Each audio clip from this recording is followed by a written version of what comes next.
네, 오늘은 우리 갈렙의 영성 두 번째 시간입니다. 어제는 우리가 이 갈렙의 영성을 두고 뭐라고 배웠죠? 네, 현재의 싸움을 멈추지 않는 믿음, 네, 현재에 안주하지 않는 믿음이라고 했습니다. 우리 다른 이스라엘 백성들은 다 싸움을 이제 멈추기 시작했는데 갈렙은 싸움을 멈출 줄 몰랐습니다. 그래서 헤브론 산지를 향해서 이 산지를 내게 주십시오 하고는 계속 싸우며 나아갔습니다. 이것은 우리 그리스도인의 인생이 어떠해야 하는지, 그리고 우리의 믿음이 또한 어떠해야 하는지를 보여주는 것이라 그랬습니다. 바로 우리 그리스도인의 인생은 싸움의 연속이다. 싸움을 멈추지 않는 것이 우리의 진정한 믿음이다 라고 했습니다. 우리의 문제는 항상 이 싸움을 멈추는 것에서 시작이 된다 그랬죠. 우리 그리스도인에게 타락이라는 것은 싸움을 멈추는 것이 타락이다. 여기에서 모든 게 시작이 된다. 우리 다윗 왕도 큰 사고를 친 게 다 뭐였습니까?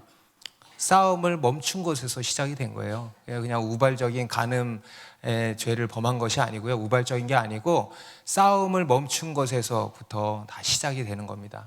그래서 우리의 문제는 거기에서부터 시작된다는 것을 알고 우리가 싸움을 멈추지 말아야 되겠습니다. 우리의 싸움의 본질에 대해서도 배웠죠. 바로 죄와의 싸움이고 또 이 세상과의 싸움이라 그랬습니다. 곧 거룩한 전쟁이 우리 싸움의 본질이라 그랬죠. 오직 하나님만 사랑하는. 아멘. 그럼 올 한 해 소원이 있다면 뭐가 있을까요?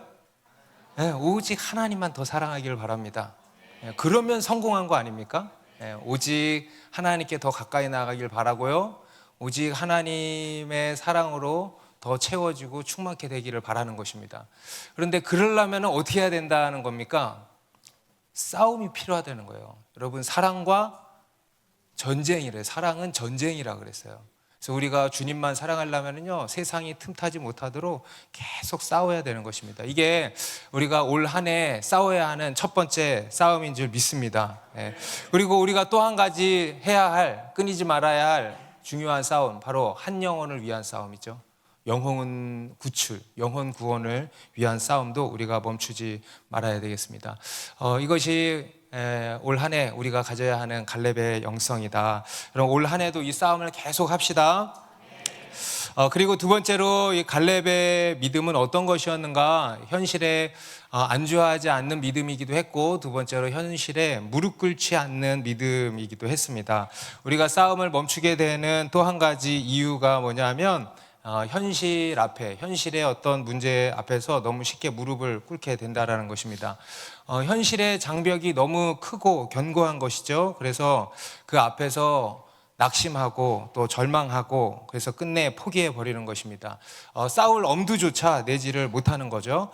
그런데 갈렙은 또한 그러지 않았다라는 겁니다. 헤브론이라고 하는 산지 결코 만만치 않거든요. 우리가 송구영신 예배 때도 잠깐 설명을 드렸습니다만은 그 당시 가나안 땅에서 가장 높은 고지에 있는, 가장 높은 산이 바로 이 헤브론 산이었습니다. 그리고 그곳에는 누가 산다 그랬어요? 아낙네들이 아니라 아낙 자손들이 네피림의 후손인 이 아낙 자손들이 살고 있었습니다. 그리고 그들이 세운 성도요, 높은 산에 세워진 성이고, 또 그 성도 아주 크고 견고했다고 갈렙이 스스로 또 이야기를 하고 있죠. 그러니까 다른 백성들은요, 그 성에 대해서는, 그 헤브론 산에 대해서는요, 싸울 엄두조차 내지를 못했을 것입니다. 어쩌면 제비를 뽑을 때 제발 저기만 안 걸려라 했을지 모르겠어요. 그런데 이 갈렙은 오히려 어떻게 했냐? 그거 그냥 나 달라 이거야. 이 산지를 내게 달라고 한 것입니다. 그러니까 현실의 장벽에 조금도 무릎 꿇지 않았다라는 것이죠. 여러분, 우리가 믿음의 여정을 걸어가는 것에 있어서, 우리가 올 한 해도 이제 믿음의 여정을 걸어갈 것인데, 그에 있어서 또 한 가지 우리가 조심해야 할 것, 주의해야 할 것, 현실에 안주하려는 마음 주의해야 됩니다. 영적인 태만 철저히 주의해야 합니다. 그리고 또 한 가지가 뭐냐면 바로 낙심이라 그랬죠. 여러분, 낙심이 뭡니까? 낙심. 용기를 완전히 잃어버린 것이죠. 희망을 완전히 잃어버린 겁니다. 자신감이 바닥이 된 상태, 이것을 이제 낙심이라고 하죠. 한마디로 기가 팍 꺾여버린 상태입니다. 성경은 우리에게 거듭 이러한 낙심을 주의하라고 거듭 경고를 하고 있습니다. 왜냐하면 이 낙심도 우리 영혼의 가장 치명적인 적이 되기 때문입니다. 이 낙심이라는 것이요, 사탄이 아주 자주 사용하는 매우 무서운 무기이기 때문입니다. 우리의 삶과 우리의 신앙에 있어서 성패를 결정하는 매우 중요한 요인이 바로 이 낙심이기 때문입니다.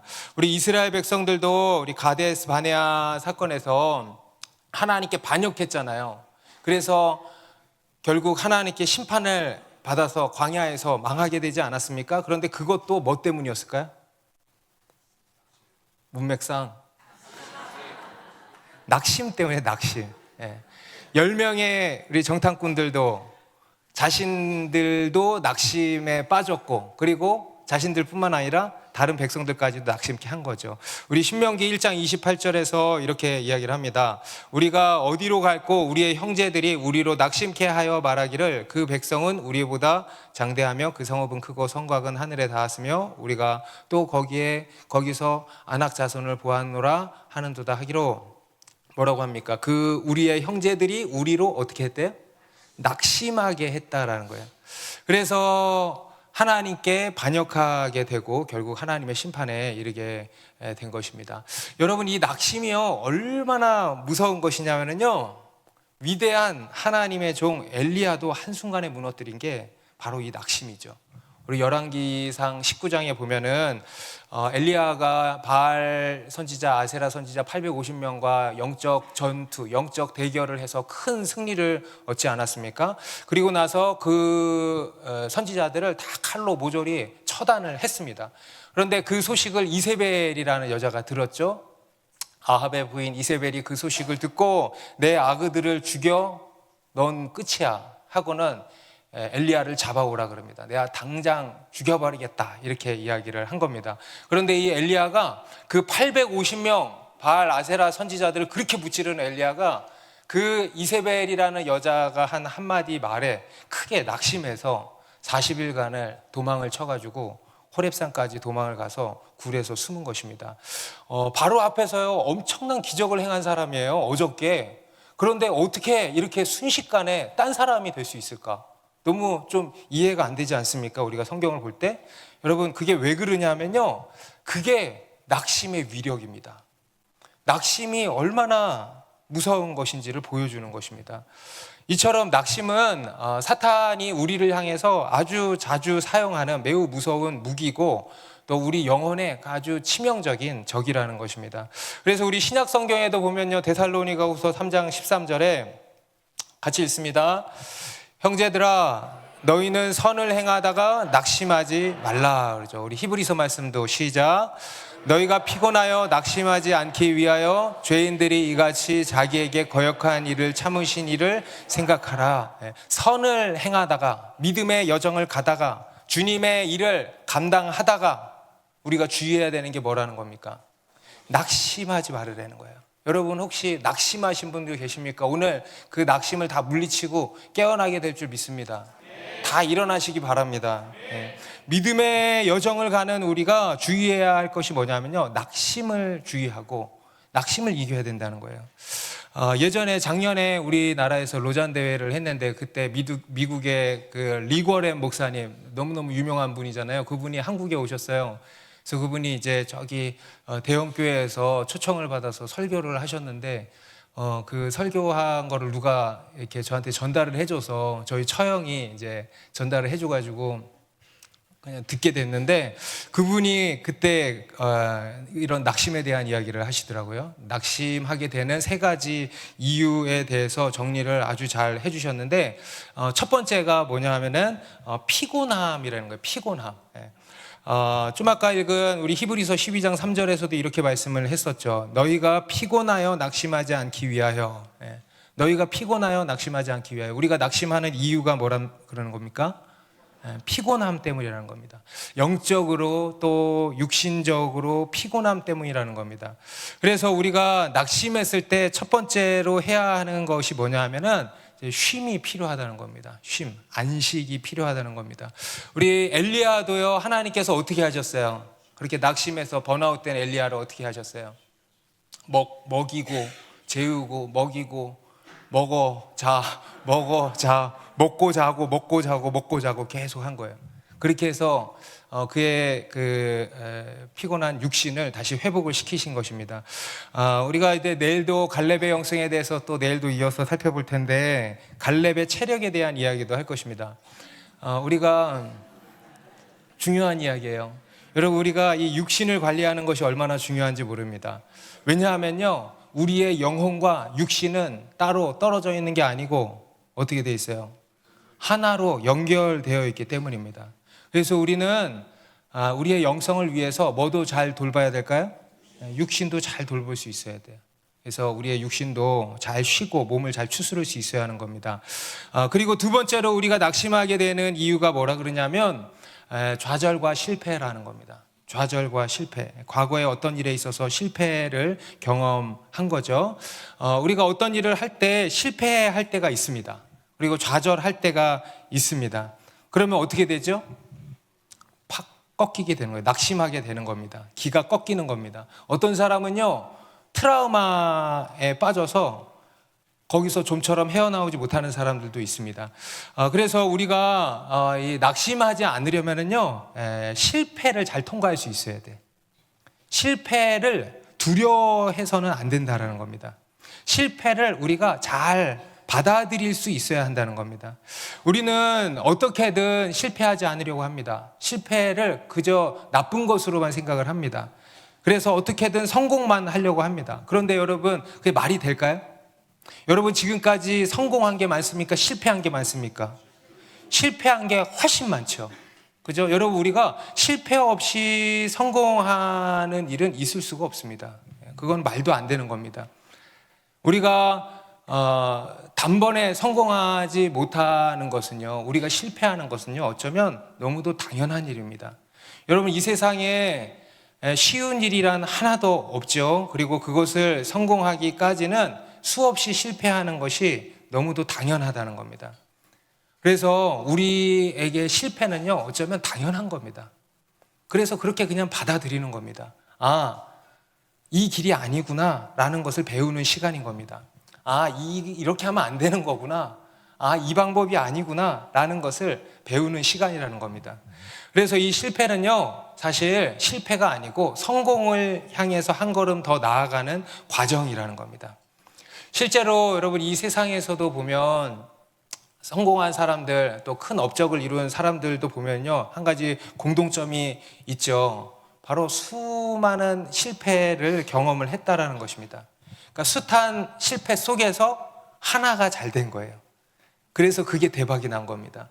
우리 리워렌 목사님도 자신의 사역에 대해서 이렇게 이야기를 하시더라고요. 자기 사역의 99%를 실패했대요. 자기가 지금까지 도전한 사역의 99%를 실패했대요. 그리고 1%를 성공했는데 그게 바로 목적이 이끄는 삶이었대요. 99%를 다 실패했는데 1% 목적이 이끄는 삶 세미나, 이게 대박이 나가지고 대박이 났다고 그렇게 이야기를 하시더라고요. 실패는 우리가 성공을 향해서 나아가는 아주 필수적인 과정인 겁니다. 실패는 우리에게 또 하나의 좋은 자원이 되는 것입니다. 그래서 실패를 두려워하지 말라는 겁니다.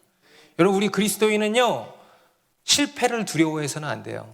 실패를 잘 받아들이고 실패를 잘 통과할 수 있어야 됩니다. 우리는 실패라고 하는 계단을 통해서 진정한 성공에 다다르는 것입니다. 그리고 또 이 실패라는 것을 통해서 우리가 성숙되죠. 실패라는 것을 통해서 발전되죠. 여러분, 성공을 통해서 성숙됩니까? 실패를 통해서 성숙됩니까? 여러분, 우리의 믿음이 성공을 통해서 깊어지던가요? 실패를 통해서 깊어지던가요? 실패를 통해서 우리의 믿음이, 여러분, 믿음의 깊이라는 게 있다 그랬어요? 믿음은 그냥 막 크고 센 것만이 아니에요.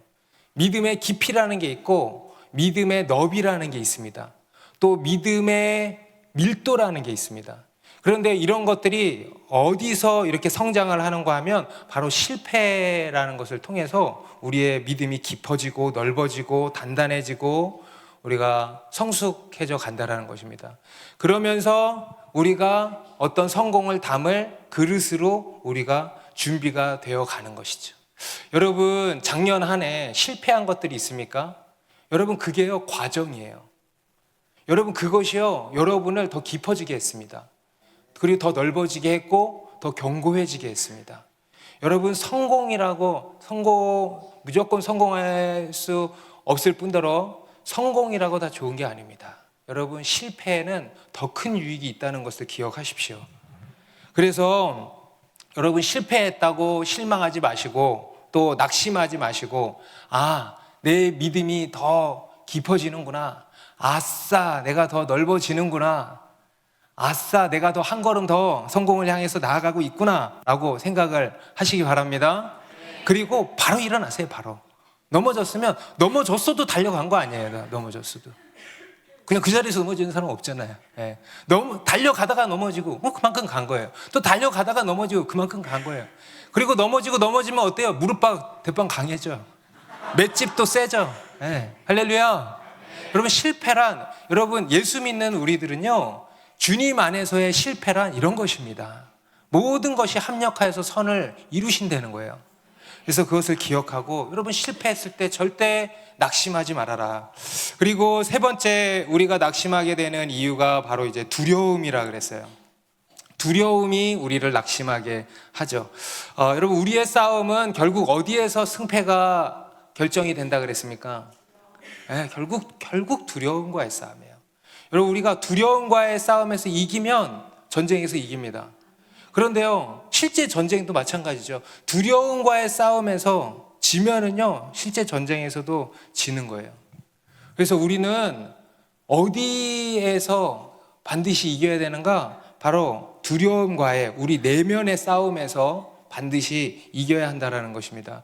오늘 이 갈렙도요, 먼저는 어디에서 이긴 겁니까? 바로 자신의 내면의 싸움에서 이긴 거예요. 두려움과의 싸움에서 이긴 것입니다. 우리 여호수아서 14장 7절 8절에 보면요, 이렇게 고백을 합니다. 내 나이 40세에 여호와의 종 모세가 가데스 바네아에서 나를 보내어 이 땅을 정탐하게 하였으므로 내가 성실한 마음으로 그에게 보고하였고, 나와 함께 올라갔던 내 형제들은 백성의 간담을 놓게 하였으나 나는 내 하나님 여호와께 충성하였으므로. 갈렙이 그러죠. 가데스 바네아에서 가나안 땅 정탐을 하고 와서 다른 형제들은 백성의 간담을 놓게 했다, 곧 낙심케 했다라는 거예요. 그런데 자기는 성실한 마음으로 보고했다는 거예요.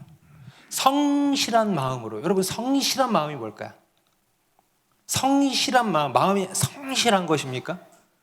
성실한 마음이 뭘까요? 뭐냐면요, 마음을 잘 지켰다는 거예요. 마음을 잘 지켰다는 거예요. 마음에 파수꾼을 세우고 마음의 내면의 전쟁에서 지지 않았다는 거예요. 내면의 전쟁에서 먼저 이겼다는 거예요. 두려움과의 싸움에서 이겼다는 거예요.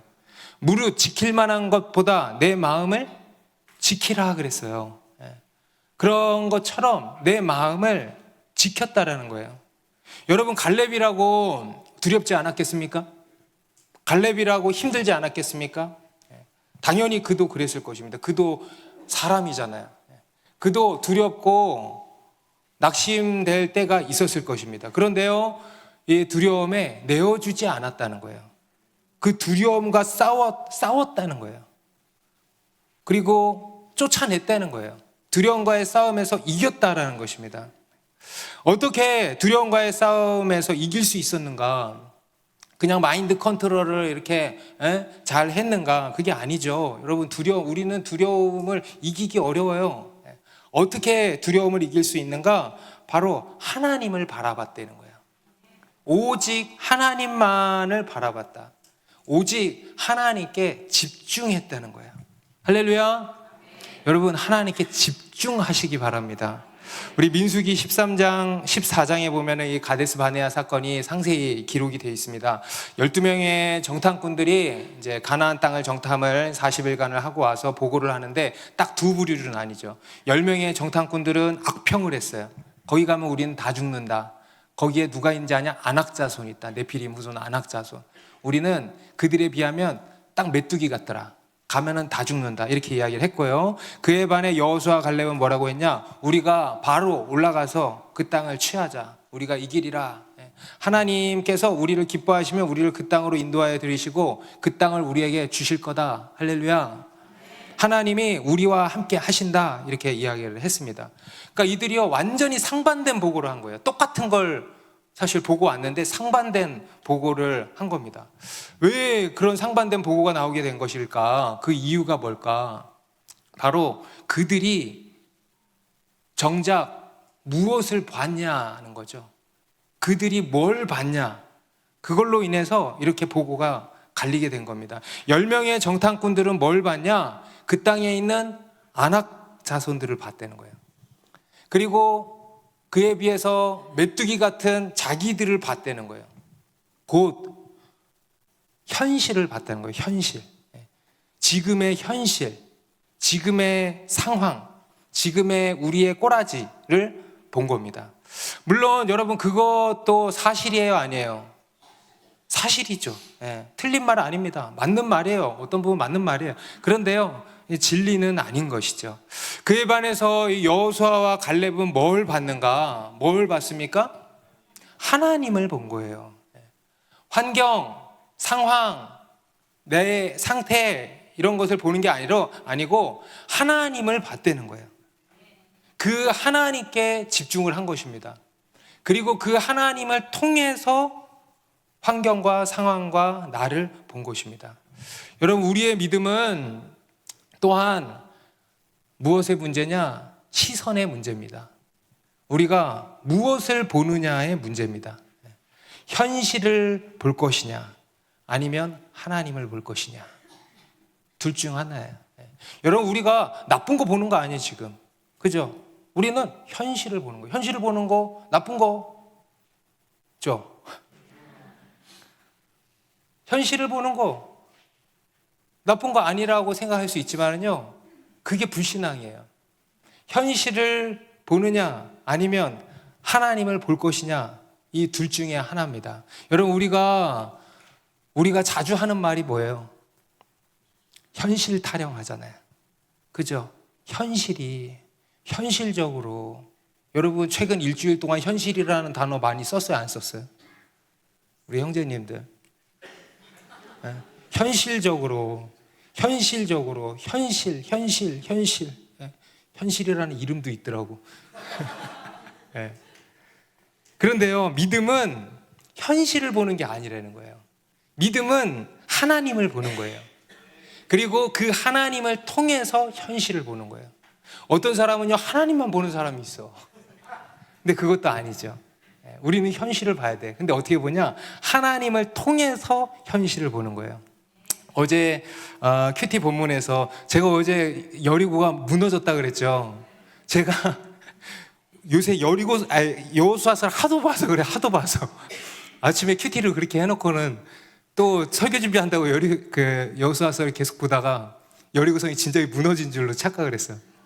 근데 이제 오늘 무너졌잖아요, 그죠? 네.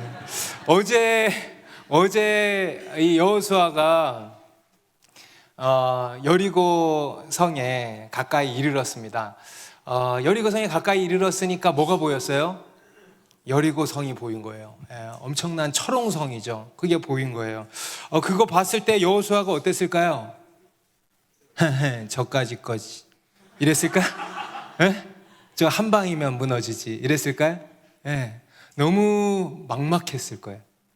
와, 야, 저거 어떻게 하지? 너무 두려웠을 것입니다. 그런데 그때 그 앞에 누가 나타나신 거예요? 여호와의 군대 장관이 나는 여호와의 군대 장관으로 지금 왔느니라 하신 거예요. 그러니까요, 이 여호수아의 시선이 바뀌기 시작한 것입니다. 좀 전에는요, 그냥 자신의 육신의 눈으로 여리고성을 보다가 이제는 앞에 누가 서 계신 거예요? 여호와의 군대 장관이 서 계신 거예요. 그리고 그 여호와의 군대 장관을 통해서 여리고를 보게 된 거예요. 그러니까 앞에 자기의 육신의 눈으로 볼 때는 그렇게 큰 태산처럼 보였는데 이제는 여호와의 군대 장관을 통해서 보니까 티끌처럼 보이는 거예요. 우리 하나님의 렌즈는 오목 렌즈라 그랬죠. 우리 육신의 렌즈는 볼록 렌즈라 그랬죠. 작은 것도 크게 보여요. 그런데요, 하나님 렌즈로 보면은요, 티끌처럼 보이는 거예요. 철옹성이 하나님 렌즈로 보니까 모래성으로 보이는 거예요. 그래서 이 여호수아도 하나님의 렌즈로, 하나님의 시선으로 문제를 바라보게 된 것입니다.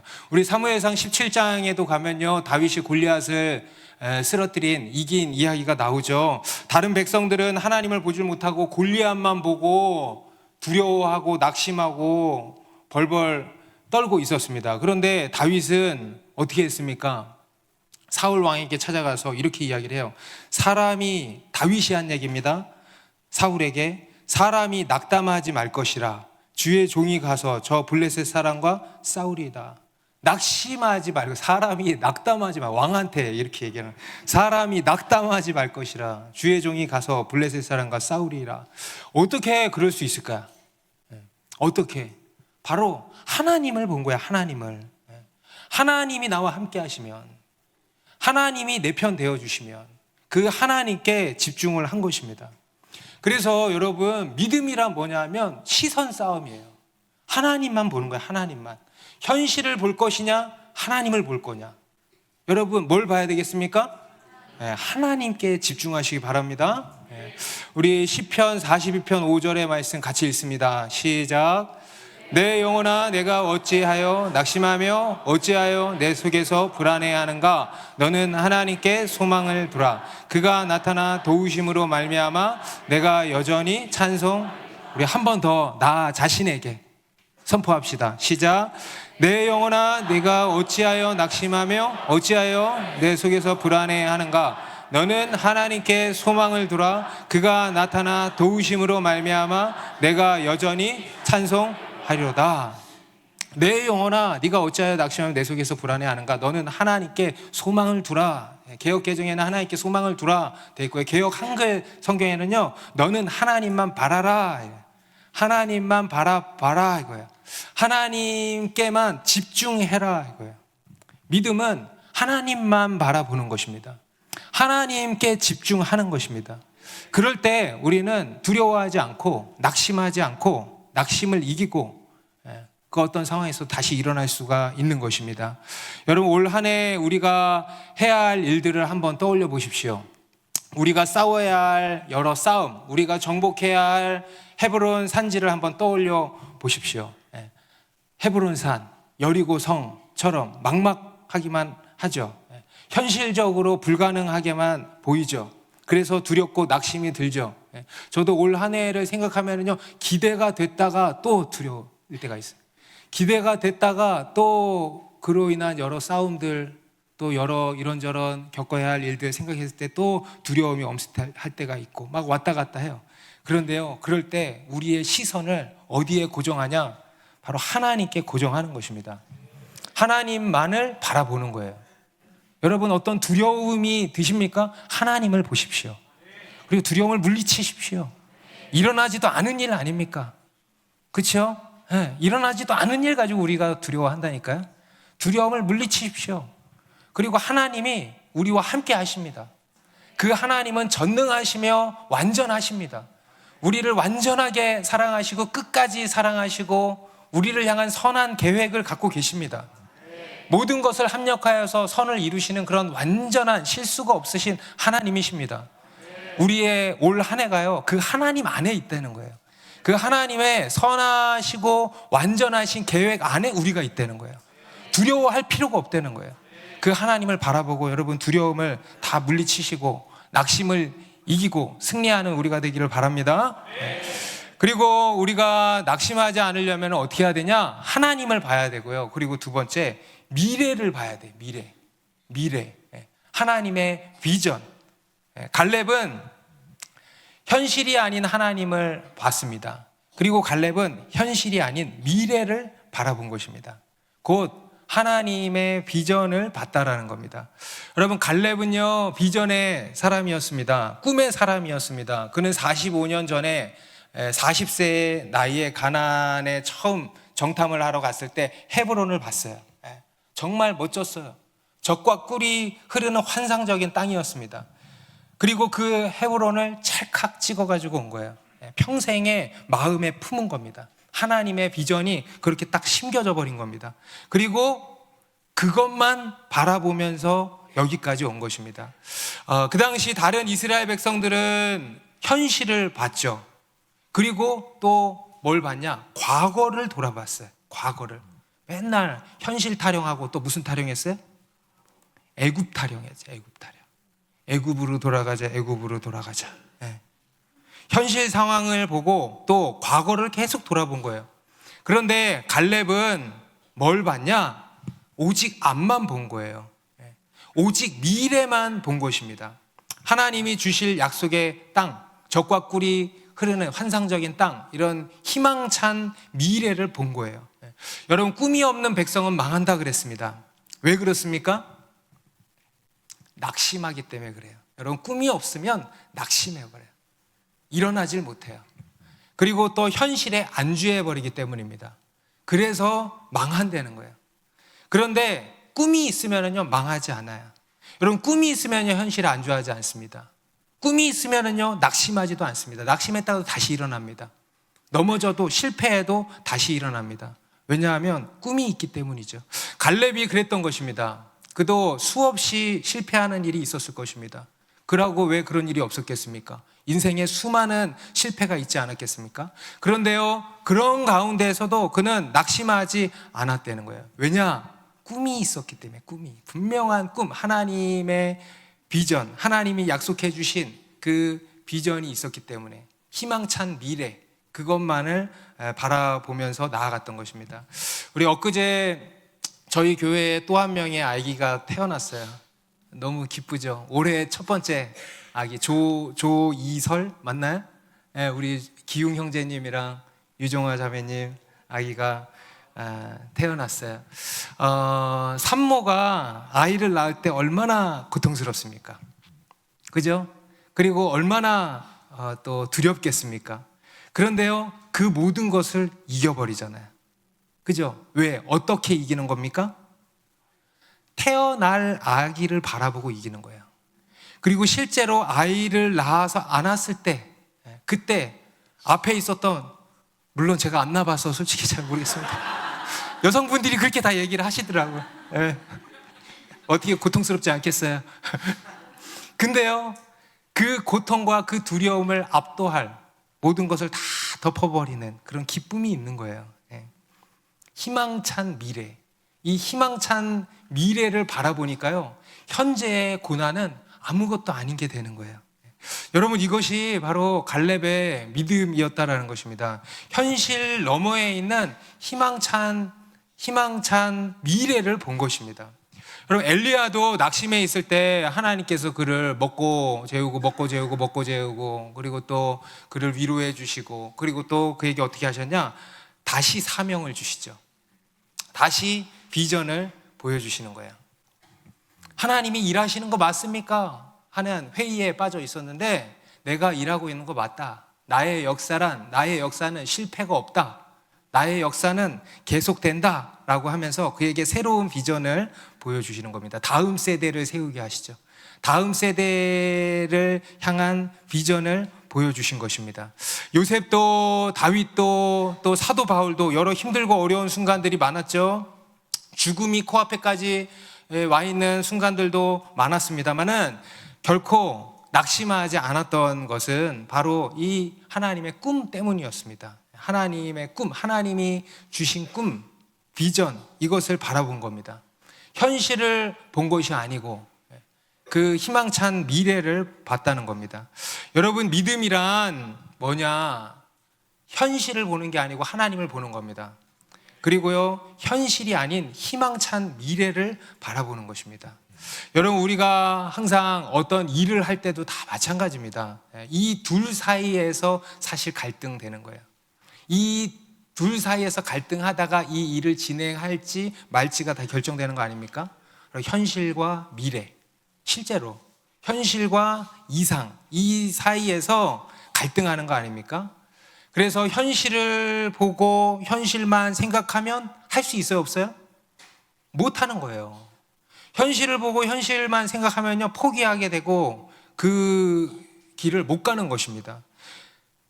그리고 반대로 미래를 보잖아요. 그러면요, 나아갈 수가 있는 것입니다. 저희가 작년 한 해 더드림 아카데미 이렇게 준비를 했잖아요. 더드림 아카데미를 생각하고 계획하고 할 때에도요, 하루에도 몇 번 현실과 미래 사이에서 숱한 갈등이 있었어요. 현실을 보잖아요. 그러면은요, 불가능한 거예요. 현실적으로 불가능해요.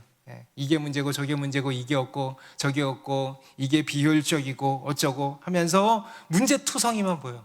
낙심되고 자신 없고 포기하게 돼. 그래서 안 돼, 못해, 안 되겠다, 하지 말자로 결론이 날 수밖에 없어요. 그런데요, 희망찬 미래를 보면요, 앞으로 우리가 아카데미를 함으로써 수많은 이 시대의 요셉과 다니엘이 세워지는 이 희망찬 미래를 보게 되면요, 해야 되는 거예요. 그리고 하고 싶은 거예요. 가슴 벅차지는 거예요. 그런데 그러다가 또 현실을 보면요, 또 자신 없어지는 거예요. 현실과 미래 사이에서 우리가 계속 갈등을 하는 거예요. 그런데 믿음이란 뭐냐? 계속해서 미래를 바라보는 거예요. 우리가 물론 현실도 보죠. 그런데요, 결국은 희망찬 미래, 하나님이 주신 비전을 계속 바라보는 것입니다. 여러분, 이게 바로 믿음인 거예요. 여러분, 이러한 믿음의 눈이 다 열리게 되기를 주님의 이름으로 축복합니다. 여러분, 올 한 해 우리가 무엇이 복을 받아야 되냐면요, 눈이 복을 받아야 돼. 여러분, 눈이 복되시기 바랍니다. 눈이 복돼야 돼요. 그래야 배우자를 만날 수 있어요. 정말로 눈이 복돼야 배우자를 만나더라고. 영적인 사람은요, 또 그렇다고 영적이지 않다는 게 아니라 또 이런 걸 또 꼬아서 듣는 경우들이 있어요. 눈도 영적이에요. 영적인 눈이 열려 있어요. 여러분, 눈이 복을 많이 받으시기를 바랍니다. 그래서요, 이러한 믿음의 눈이 열리는 거예요. 그래서 늘 현실 가운데서 하나님을 보고 하나님을 통해서 현실을 바라보고 또 희망찬 미래를 보게 되기를 바랍니다. 현실에 눈이 가리워져서 보지 못하고 아무것도 못하는 것이 아니고요, 갈렙처럼 믿음으로 보게 되기를 바랍니다. 우리 지난 주일 예배 때도 야곱, 이스라엘이 요셉에게 축복할 때 어떻게 됐어요? 영안이 활짝 열려 있었잖아요. 믿음의 눈이 활짝 열려 있었잖아요. 그래서 마치 그 땅을, 가나안 땅을 자기가 칼과 활로 다 싸워서 취한 것인 마냥 취한 것이죠. 하나님 안에서 이미 이루어진 것을 믿음으로 취한 거예요. 그리고 그것을 요셉에게 주지 않습니까? 여러분, 이게 믿음이에요. 이루어질 것을 믿는 게 아니고 이미 하늘에 이루어진 것을 믿는 것입니다. 하나님 안에서 이미 이루어진 것을 믿는 것입니다. 아멘입니까? 여러분, 이러한 믿음의 눈이 열리시길 바랍니다. 그래서 여러분, 올 한 해는요, 그리고 현실 타령 그만하라는 거예요. 현실이 그래, 현실 타령 그만하고요, 믿음으로 하나님을 보고 믿음으로 희망찬 미래를, 하나님의 비전을 바라보면서 나아가길 바랍니다. 그리고 또 우리가 낙심하지 않으려면 어떻게 해야 되나? 갈렙은요, 눈이 남달랐고요, 그리고 또 한 가지가 뭐냐면 그의 입술이 달랐다, 그의 말이 달랐다라는 겁니다. 우리 가데스 바네아 사건에서 10명의 정탐꾼과 또 여호수아, 갈렙 그 두 부류 간의 또 한 가지 차이점이 뭐냐면 그들이 하는 말이 달랐어요. 언어 자체가 달랐어요. 10 정탐꾼들의 말은 다 뭐였습니까? 안 돼, 못해, 하지 마. 안 돼, 못해, 싫어. 다 부정어였어요, 부정어. 그런데요, 갈렙의 말은 뭐였습니까?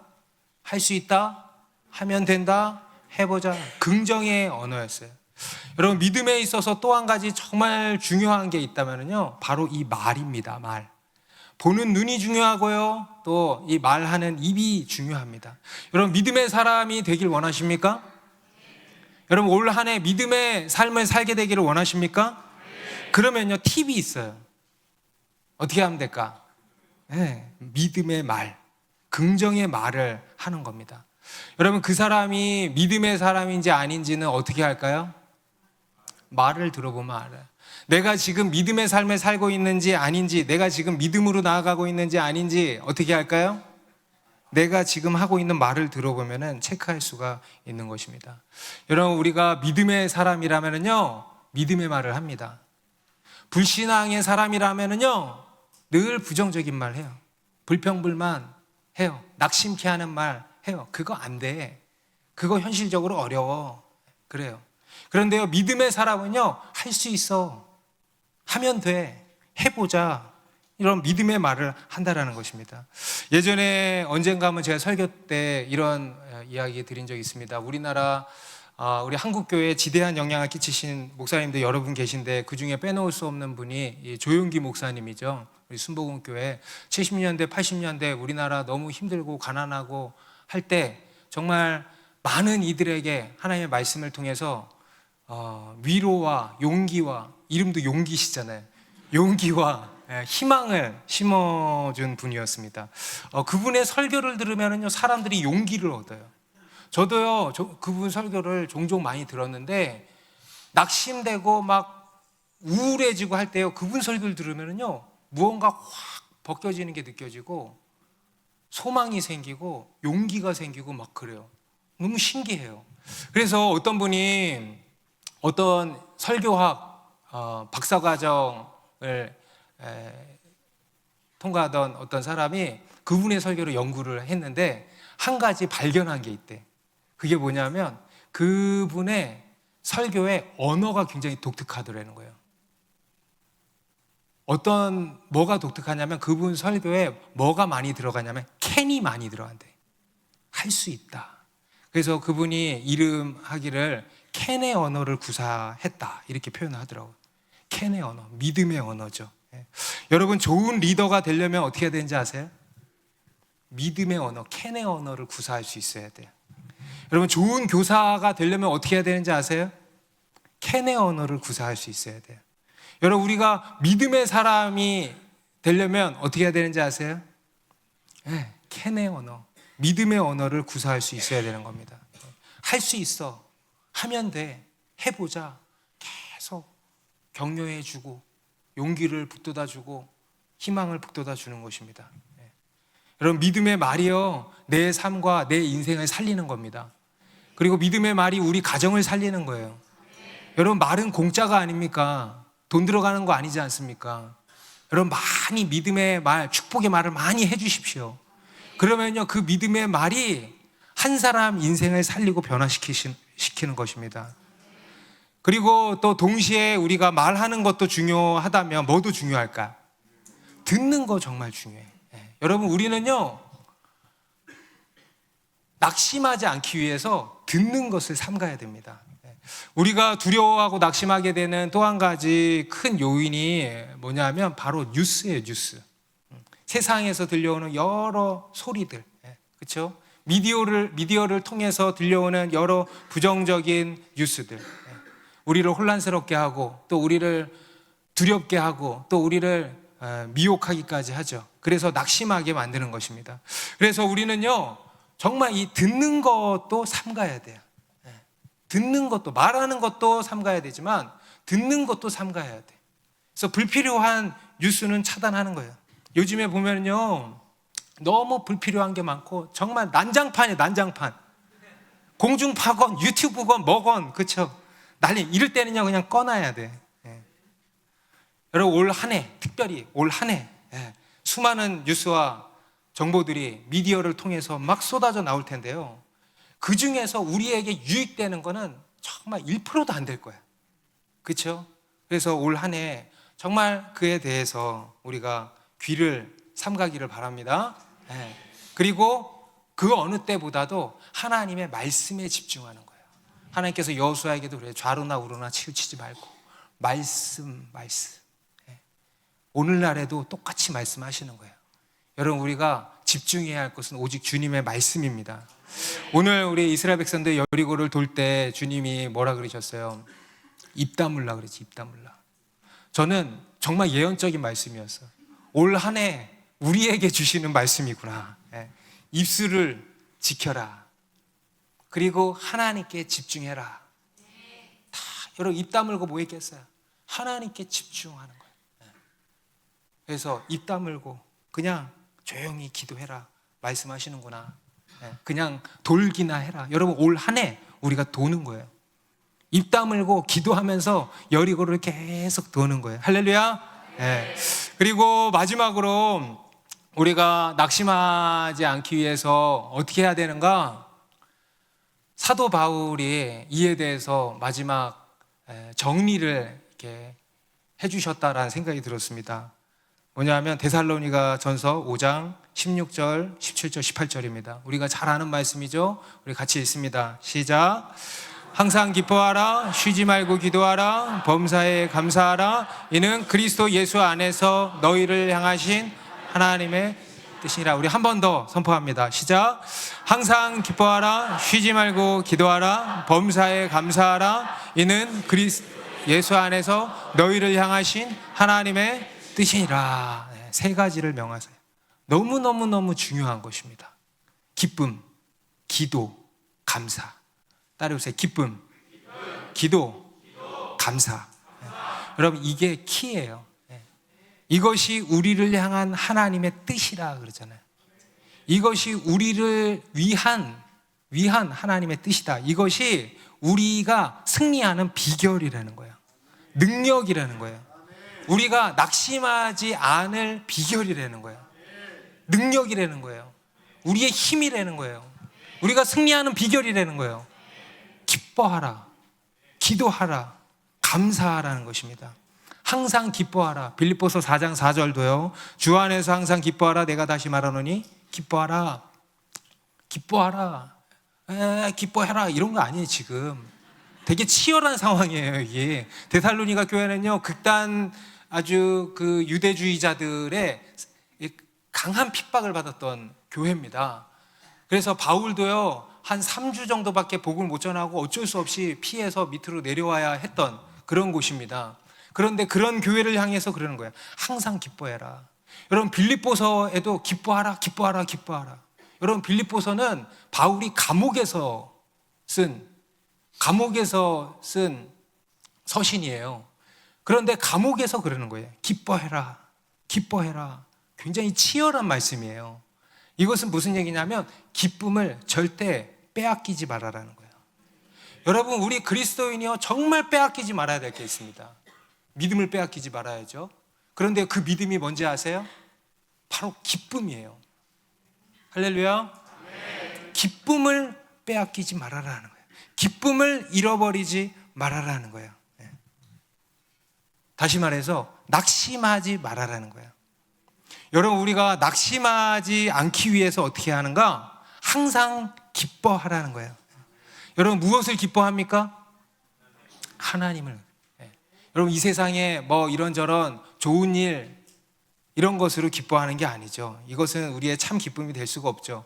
우리의 참 기쁨의 근원, 기쁨의 이유는 오직 하나님이신 겁니다. 그래서 우리는 하나님으로 인하여서 할렐루야 기뻐하는 거예요. 그리고 구원의 주님으로 인하여서 기뻐하는 거예요. 우리 하박국 선지자의 고백처럼 하박국 3장 17, 18절의 고백 같이 읽습니다. 시작. 비록 무화과 나무가 무성하지 못하며 포도나무에 열매가 없으며 감람나무에 소출이 없으며 밭에 먹을 것이 없으며 우리의 양이 없으며 외양간에 소가 없을지라도 나는 여호와로 말미암아 즐거워하며 나의 구원의 하나님으로 말미암아 기뻐하리로다. 여러분 우리가 기뻐하는 이유 근거가 어디에 있습니까? 바로 하나님께 있는 거예요. 할렐루야. 네. 하나님으로 인하여서 기뻐하고 즐거워하고 구원의 하나님으로 말미암아 기뻐하리로다. 그것이 우리의 힘이고 능력이고 또 승리의 비결이라는 것입니다. 그래서 이 하박국 3장 뒤에 19절에 가면 바로 다음 절에 이렇게 나와요. 주 여호와는 나의 힘이시라 나의 발을 사슴과 같게 하사 나를 나의 높은 곳으로 다니게 하시리로다. 나를 낙심치 않게 하신다는 거예요. 여호와 하나님을 기뻐하는 것이 나의 힘이 된다는 거예요. 그래서 내 발을 사슴과 같게 하사 나를 나의 높은 곳으로 다니게 하신다는 거예요. 우리 시편 37편 4절도 같이 읽습니다. 또 여호와를 기뻐하라. 그가 내 마음의 소원을 내게 이루어 주시리로다. 여호와를 기뻐하라. 느헤미야 8장 10절도 여호와로 인하여 기뻐하는 것이 너희의 힘이니라.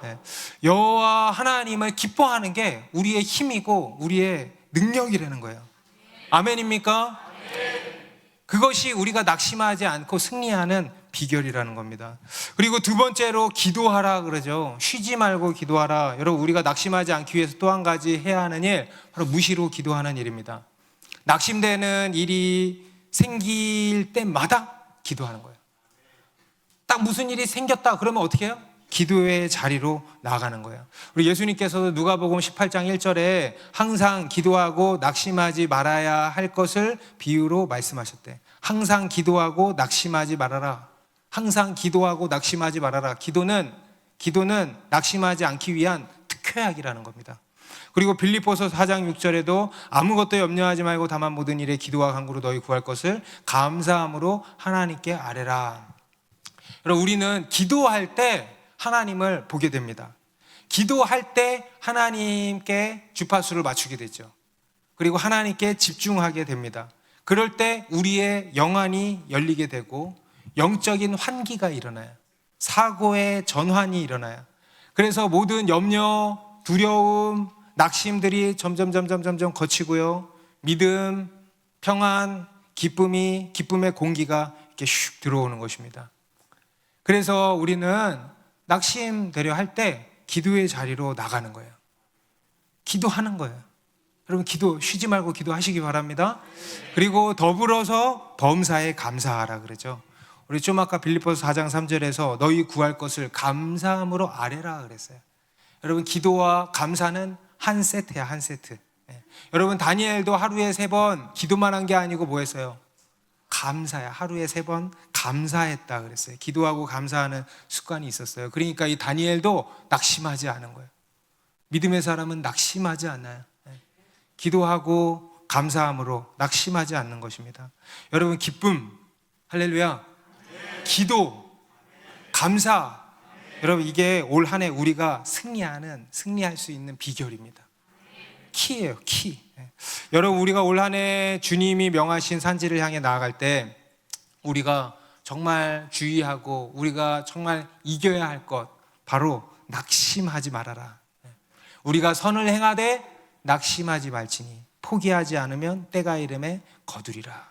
낙심하지 말고 포기하지 말라는 거예요.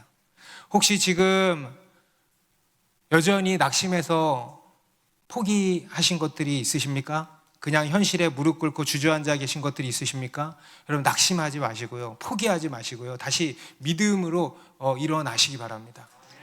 하나님을 바라보시고 하나님께 집중하시고 희망찬 미래를 바라보시고, 여러분, 하나님 안에서 이미 이루어진 것들입니다.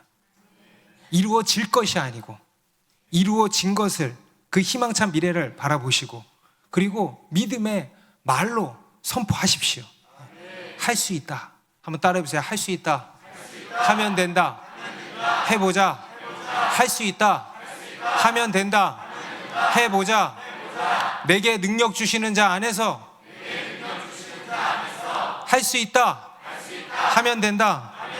해보자. 할 수 있다. 하면 된다. 해보자. 계속 할 수 있다, 하면 된다, 해보자 하니까 진짜 할 수 있겠죠. 할 수 있다, 하면 된다, 해보자. 할렐루야. 우리 마지막으로 아까 봤던 시편 42편 5절 말씀 한 번 더 읽고 마치겠습니다. 시작. 내 영혼아, 네가 어찌하여 낙심하며 어찌하여 내 속에서 불안해하는가. 너는 하나님께 소망을 두라. 그가 나타나 도우심으로 말미암아 내가 여전히 찬송하리로다. 아멘. 여러분, 자리에서 일어나십시오. 일어나십시오. 진짜로 일어나시라고. 네. 여러분, 일어나십시오. 인생 다 끝난 것 아닙니다. 주님의 역사 끝난 것 아닙니다.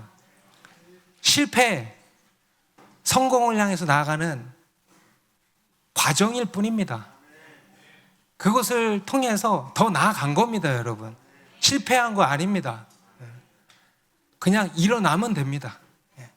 그리고 하나님을 바라보십시오. 그리고 믿음으로